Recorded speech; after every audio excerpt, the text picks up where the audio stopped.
ഇന്ന് രാവിലെ അതേ അടുക്കളയിൽ വന്ന് നോക്കുമ്പോൾ പുട്ടിരിപ്പുണ്ട്. അങ്ങനെ 2-3 ടീസ്പൂൺ പുട്ട്, ടീസ്പൂൺ എന്ന് പറഞ്ഞാൽ അത്യാവശ്യം വലിപ്പമുള്ള ടീസ്പൂണാണ് കേട്ടോ.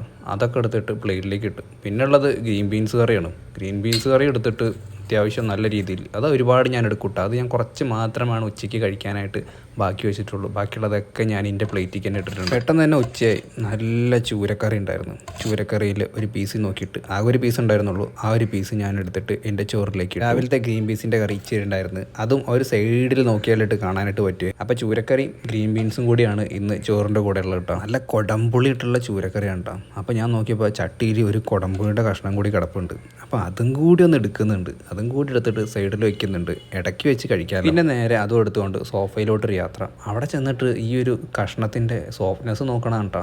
വേറെ ഒന്നുമില്ല, വീഡിയോയിൽ എടുക്കണമല്ലോ. അപ്പോൾ ചുമ്മാ നിങ്ങളൊക്കെ ഒന്ന് കാണിച്ച് കൊതിപ്പിക്കണമല്ലോ. അതിൻ്റെ പേരിൽ ചുമ്മാ കാണിക്കണമെന്നുള്ളൂ. ശരിക്കും ഞാൻ മനസ്സമാനായിട്ട് വീഡിയോ ഒന്നും എടുക്കാണ്ടൊക്കെ കഴിക്കുകയാണെന്നുണ്ടെങ്കിൽ അത് പതിയെ ഓരോരോ ലെയറായിട്ടൊക്കെ എടുക്കുക. പിന്നെ ഈ വരുന്നത് അറിയാമല്ലോ, മണിയനാണ്. നമ്മുടെ സ്വന്തം മണിയനാണെന്നുണ്ടെങ്കിൽ ഒരു കുഞ്ഞു കുട്ടിയുണ്ട്, പൂച്ചക്കുട്ടി. അതെ, ഈ ഇരിക്കണ മുത്താണ്. അങ്ങനെ നമ്മുടെ മണിയനും മീൻ കൂട്ടി ചോറ് കൊടുത്തിട്ടുണ്ട് കേട്ടോ. അപ്പോൾ അടുത്ത വീഡിയോയിൽ കാണാം.